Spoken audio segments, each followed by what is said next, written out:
안녕하세요. 한국투자증권 태진연금의 이종률입니다. 오늘 이 시간에는 최근 주식시장 하락으로 정말 바쁘신 투자전략부의 김대중 팀장님 모시고 최근 주식시장에 관심 많으신 태진연금 고객님들에게 국내 시황에 대해서 들어보는 자리를 마련했습니다. 팀장님 안녕하세요. 네, 안녕하세요. 네, 요즘 정말 바쁘시죠? 정신이 없습니다. 네. 그래서 오늘 이제 저희 자료 준비한 거 보고 한번 설명 들어보도록 하겠습니다. 네, 알겠습니다. 네, 안녕하세요. 한국투자증권에서 국내 주식 전략을 담당하고 있는 김대준입니다. 오늘 시간을 빌어서 7월 주식시장 어떻게 조금 전개될 것인가 이거를 미리 조금 말씀드리려고 하는데요. 준비된 자료를 바탕으로 해서 하나씩 쉽게 설명드리도록 하겠습니다. 일단 7월 주식시장 전망이라고 되어 있는 화면이 있고요. 제가 하나씩 좀 페이지를 넘겨서 설명드리면 일단 오늘 지금 코스피를 보게 되면은 대략 한 3,300포인트에서 왔다 갔다 하는 그런 흐름이 나타나고 있는데 이런 방향은 계속해서 조금 더 이어질 수 있다 이렇게 보고 있습니다. 그래서 저희가 7월 코스피 밴드 보시게 되면 3,200에서 3,400포인트 예상을 하고 있다 이렇게 보고 있고요. 지금 시장에서 굉장히 빠른 속도로 올라오고 3,300포인트라는 신고가를 경신하면서 고점에 대한 부담이 있는 건 분명합니다. 하지만 이런 상황일지라도 매크로 환경이 앞으로 조금 개선될 수 있는 부분이 있고 또 기업의 실적도 이따가 말씀드리겠지만 안정적으로 유지되고 있기 때문에 우리는 이게 시장의 흐름 자체가 굉장히 좀 점진적으로 상승할 수 있다 이렇게 판단을 하고 있고요. 어떤 종목 그리고 어떤 업종을 좀 선택해야 되는가 여기에 대한 고민이 필요한데 이거와 관련해서는 저희가 사용하고 있는 스타일 국면 모델이라는 거를 통해 가지고 좀 설명드리겠습니다. 이 모델은 가로축하고 세로축으로 나눠져 있고요. 이 가로축은 경기 회복, 오른쪽으로 갈수록 경기 회복을 의미하고 왼쪽으로 갈수록은 경기 둔화를 의미하는데 현재 위치는 이 하얀색 점입니다. 경기 회복을 의미하고요. 근데 최근에 미국에서 금리가 빠른 속도로 하락을 하면서 지금 금리 상승 측면에서 지금 내려온 상황이라고 볼 수 있고요. 이 점이 위치할 때는 사실상 위에 있을 때는 가치주가 좋고 아래에 있을 때는 성장주가 좋은데 지금 굉장히 좀 모호한 형태를 보이고 있다 이렇게 봐주시면 될 것 같습니다. 그래서 종목 선택에 있어서도 굉장히 좀 균형적인 접근이 필요하고 이런 과정에서 매크로 환경이 어떻게 변하고 또 기업 실적이 어떤 방식으로 전개가 되는지를 조금 더 주목해서 보실 필요가 있겠다 이렇게 말씀드리겠습니다. 일단 저희 하우스는 전반적으로 경기 소비재하고 유통, IT 이런 것들을 좋게 보고 있고요. 최근에 이 성장주와 관련해서 인터넷이라든가 아니면 배터리 이런 쪽도 좀 곽감을 받고 있는데 관련해서도 조금 긍정적인 관점으로 좀 트레이딩 관점에서 지켜보고 있다 이렇게 설명을 드리겠습니다. 다음 페이지를 보시게 되면 결과론적으로 이 미국에 대한 환경을 먼저 말씀드릴 수밖에 없는데요. 문제는 일드 커브, 그러니까 미국의 수익률 곡선, 특히 이게 플랫되는 것들, 평탄화된다는 것을 의미하는데요. 이 문제에서 최근에 시장 변동성 확대가 촉발되었다 이렇게 봐주시면 될 것 같습니다. 왼쪽 그림을 보시게 되면 이게 미국의 국채 금리를 1년부터 해서 30년까지 수익률을 그려놓은 일드 커브인데요. 최근에 보시게 되면 이 검정색 5월달보다 파란색인 6월달이 이 장기금리가 내려왔다는 게 확인이 되고 이 장기금리가 내려간다는 것은 경기에 대한 기대가 굉장히 좀 약해졌다는 것을 의미를 합니다. 그리고 이런 것들은 위험자산에 대한 선호 심리를 약하게 만드는 요인도 되고 있기 때문에 이렇게 내려온 장기금리가 다시금 좀 올라갈 필요가 있다. 이렇게 저희는 판단을 하고 있고요. 실제로 오른쪽 그림을 보시면은 최근에 이 미국의 10년짜리 금리가 이 박스권 선상에 있었거든요. 그리고 이 박스권에서 내려온 다음에 지금 머무르고 있는데 저희는 앞으로 시간이 지날수록 이게 조금 더 올라온다. 그래서 금리가 정상화되는 흐름들을 7월 이후로는 좀 기대를 하고 있다. 이렇게 말씀드리겠습니다. 그렇게 보는 이유는 크게 세 가지인데요.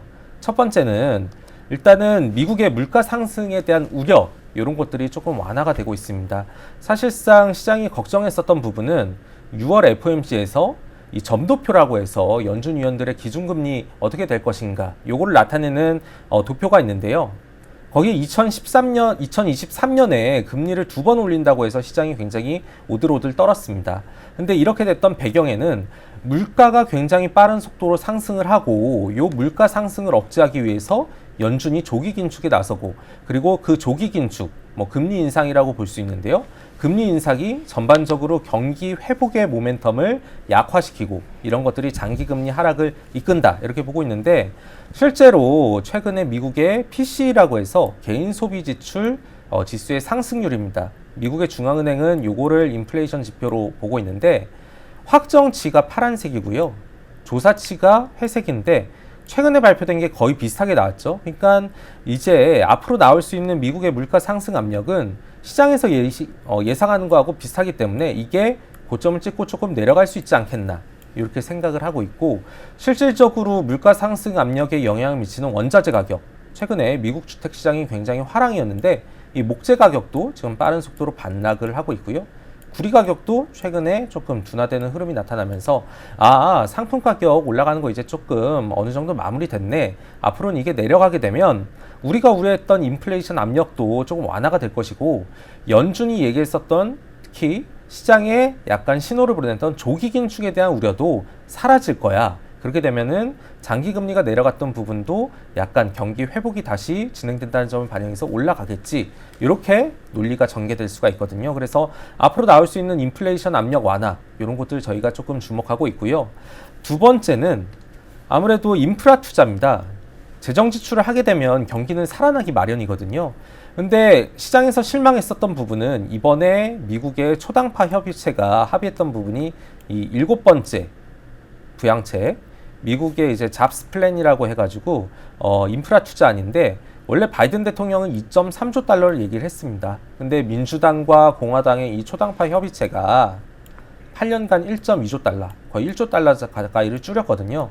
근데 어찌됐든 이 규모가 줄어들긴 했지만 앞으로 이 재정 지출이 도로나 교량과 같은 전통 인프라, 그리고 인터넷과 전기차 같은 신형 인프라에 집중된다는 점에서 미국의 경기 회복은 앞으로 조금 더 살아날 수 있다. 그리고 이런 것들이 금리 상승을 이끄는 요인이 될 수 있다. 이렇게 보고 있고요.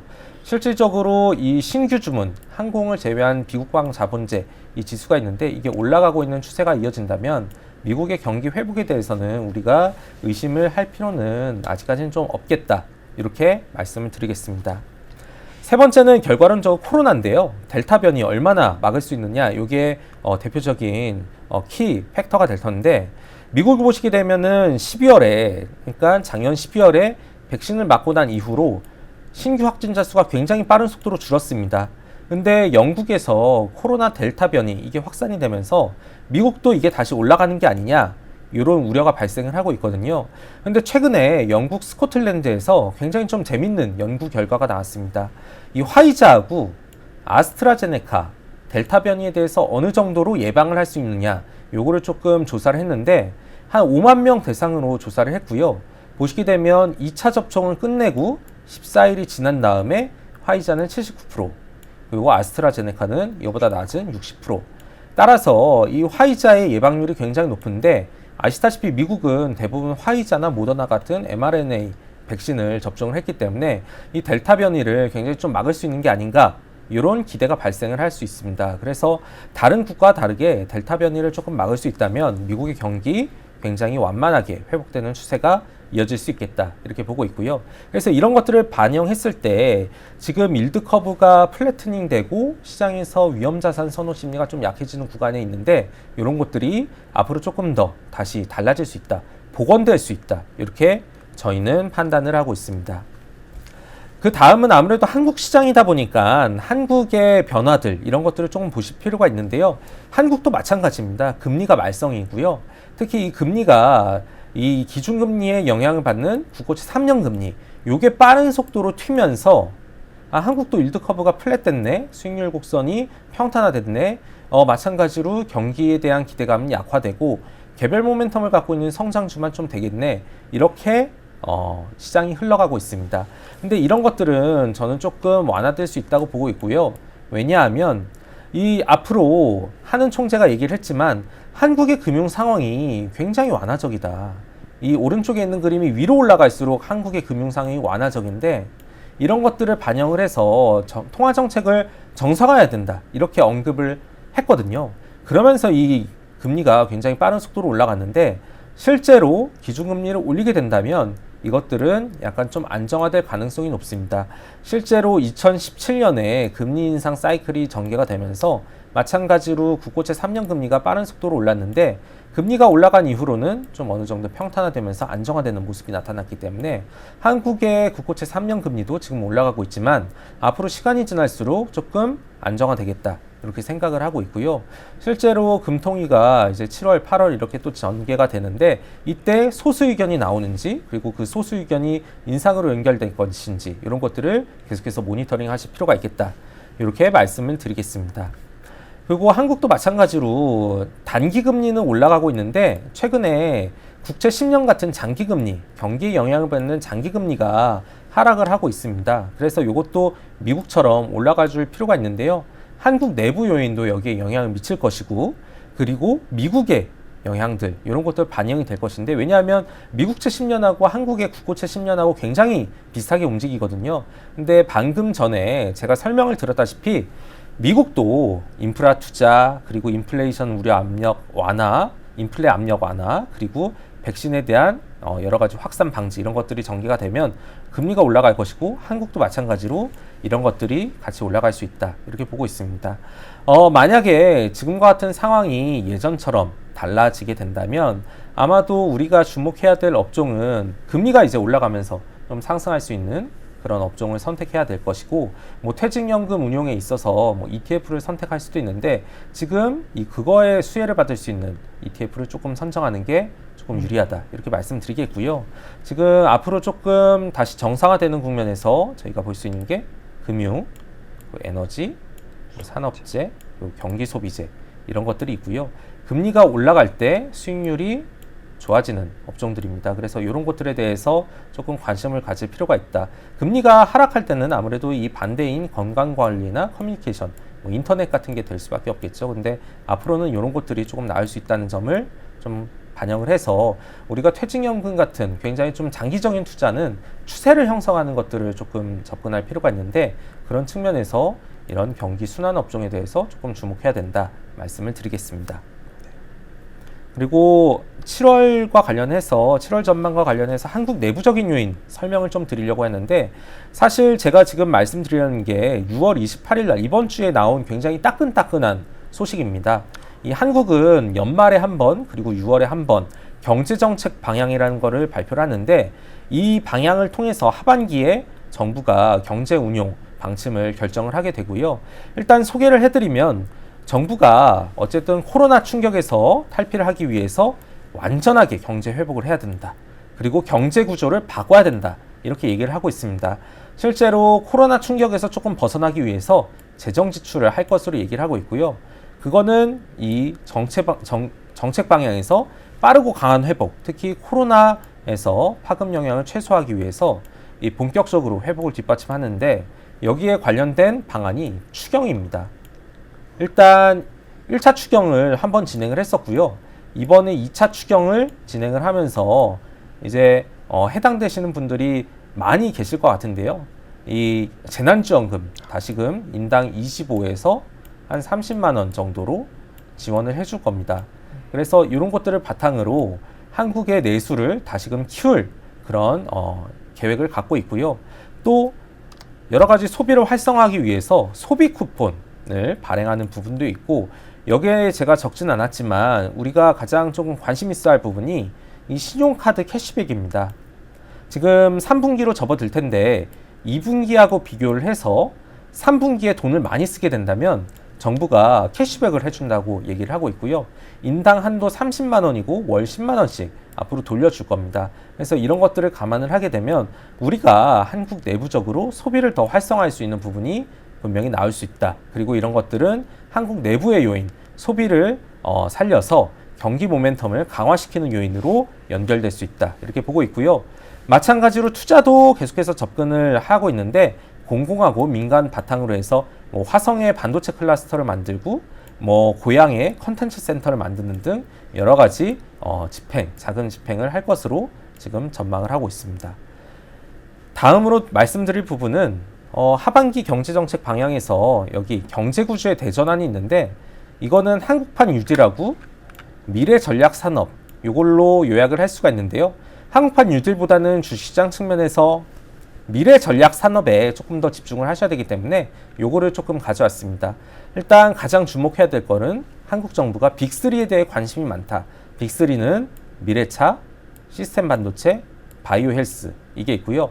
앞으로 이 미래차, 수소차, 전기차, 2차 전지 이런 것들에 대해서 굉장히 정책적인 지원이 있을 수 있다. 그리고 반도체에 대한 투자, 그리고 앞으로 우리 백신도 있지만 바이오에 대해서 관심 이렇게 관심을 갖고 있고요. 마찬가지로 데이터 네트워크, 인공지능과 같은 것들도 한국 정부가 굉장히 주목해서 보고 있는 그런 산업이기 때문에 앞으로 하반기에 이 미래 산업을 육성하기 위해서 어떤 방식으로 정부 조치가 이어질지 이런 것들을 모니터링 하시면 굉장히 투자 전략을 세우는데 좋을 것으로 판단을 하고 있습니다. 제가 이익도 아까 초반에 조금 관심을 두셔야 된다고 말씀드렸는데 올해는 굉장히 괜찮습니다. 사실 애널리스트들이 매월 그리고 매일마다 이 코스피의 추정치를 변화하는데 영향을 미치는데요. 왜냐하면 코스피라는 게 기업들의 집합체다 보니까 기업을 분석하는 애널리스트가 추정치를 변화를 하게 되고 그 추정치가 전체 코스피에 반영이 되는데 올해는 연초 130조 원이었는데 지금 171조까지 늘어났습니다. 거의 30% 가까이 뛴 상황이라고 보시면 될 것 같고요. 과거하고 다르게 이 추정치가 올라갈 때는 주식시장도 이익을 바탕으로 움직이기 때문에 상승세가 이어질 수 있다 이렇게 판단을 하고 있고요. 그래서 사실 저희 하우스뿐만 아니라 타사에서도 3,000포인트에서 계속해서 유지가 될 수 있다 이렇게 말씀드리는 게 이렇게 이익이 탄탄하기 때문이다 이렇게 말씀드릴 수 있고요. 앞으로 7월부터는 2분기 어닝 시즌이 진행이 될 텐데 증가율 자체는 기저효과가 좀 떨어지기 때문에 낮아집니다. 하지만 그래도 이익의 추정치 자체가 계속해서 상향 조정되는 게 확인이 되고 있기 때문에 주식시장 어닝 시즌 그렇게 나쁘지 않다. 그리고 업종별로 서프라이즈 어떤 게 있는지 조금 관심을 가져야 된다. 이렇게 말씀드릴 수 있고요. 최근에 이익 추정치가 상향되고 있는 거는 주가는 별로 좋지 않지만 반도체 이런 것들이 있고요. 자동차 그리고 철강 화학과 같은 경기 수단주 포함이 되어 있다. 그리고 일부 은행도 들어있기 때문에 아까 제가 말씀드렸던 부분 연결해서 조금 보실 필요가 있겠다. 이렇게 설명을 드리겠습니다. 그래서 마지막으로 7월 달에 조금 주목해서 보셔야 될 종목들 그리고 업종들 이렇게 종목을 뿌려서 설명을 드리는데 일단 여기에서 이 표에서 보실 부분은 시장에서 각 업종이 차지하는 게 BM이라고 해서 이 비중이 있고요. 그러니까 에너지, 정유는 전체 코스피에서 1.9%를 차지한다. 근데 저희는 4% 제시를 해드리면서 에너지 업종에 대해서 좀 비중을 늘릴 필요가 있다 말씀드리고 여기 경기 소비재, 자동차, 화장품, 유통, 레저가 있는데 이것도 비중을 높이면서 자동차, 화학, 호텔, 레저, 유통 이런 것들 관심을 둔다. 그리고 IT도 비중이 높습니다. 주가는 별로 재미가 없지만 그래도 상반기에 쉬었기 때문에 하반기에는 그래도 좀 관심 잘 움직일 수 있는 이 반도체, 전자, 하이닉스에 대해서 관심을 둘 필요가 있다. 이렇게 말씀드릴 수 있고요. 성장주에 대해서는 좀 트레이딩 할 필요가 있는데 제가 여기 네이버하고 카카오도 있지만 이쪽에 대해서는 그래도 한번 상승 물꼬를 텄기 때문에 이런 측면도 단기적인 트레이딩 입장에서는 굉장히 조금 관심을 두실 필요가 있다. 이렇게 설명드리겠습니다. 이게 퇴직연금 DC 같은 경우에는 DB하고 좀 다르긴 하지만 ETF도 최근에 운용할 수 있는 걸로 알고 있고요. 또 ETF 운용에 있어서 수수료라는 것 이게 없기 때문에 굉장히 큰 장점이 있기 때문에 트레이딩 측면에서 퇴직연금을 운용하는 거 굉장히 조금 좋은 전술이라고 볼 수 있는데 추세적으로 장기적으로 하신다면 경기 순환주에 대한 투자가 필요한데 단기 트레이딩에 관심 있다 싶으면 이 성장주에 대해서도 관심을 가지실 필요가 있겠습니다. 준비된 자료는 여기까지고요. 제가 마지막으로 요약을 한번 해드리면 코스피 7월에 그래도 조금 올라갈 수 있다 이렇게 보고 있습니다. 매크로 환경 좀 불확실하지만 그 불확실성이 점차 잦아들고 있고요. 그리고 기업 실적도 아직까지는 탄탄하게 유지가 되고 있기 때문에 코스피 3,300포인트라는 신고가를 경신했지만 앞으로 올라갈 여지가 충분히 있다. 3,400포인트까지는 조금 더 열어두자 이렇게 말씀드릴 수 있겠고요. 장기적인 관점에서 퇴직연금을 운용하시게 된다면 우리가 이제 경기에 따라서 경기 흐름에 따라서 같이 움직일 수 있는 경기 순환주에 대해서 관심을 둔다 이렇게 설명드리고 관련해서는 에너지라든지 아니면 금융 그리고 산업재, 경기 소비재 뭐 IT 이런 쪽으로 해서 관심을 조금 주실 필요가 있겠다. 이렇게 요약을 해드리겠습니다. 굉장히 조금 짧게 말씀드리려고 해서 조금 압축해서 말씀드렸는데 내용이 잘 전달이 됐는지 네. 굉장히 이게 좀 고민이 되는데요. 그래도 관련 내용들 잘 복기하시고 이제 전략 세우시는데 굉장히 조금 도움이 되셨으면 오늘 이 자료 설명이 굉장히 큰 기여를 했다. 이렇게 생각할 수 있을 것 같습니다. 네. 네, 지금까지 이제 좋은 말씀 정말 감사드립니다. 말씀 주신 것처럼 퇴직연금의 이제 ETF 등 실적 배당 상품에 이제 투자가 굉장히 관심이 많으셔서 오늘 자료가 이제 따끈따끈한 자료이기 때문에 7월에 투자 전략 및 아이디어를 세우시는데 많은 도움이 되실 것 같습니다. 네, 앞으로 오늘처럼 이제 매월 이렇게 투자 시황에 대해서 안내하는 자료를 이제 정기적으로 업로드하고 배포할 예정이니까 많은 관심 부탁드리겠습니다. 감사합니다.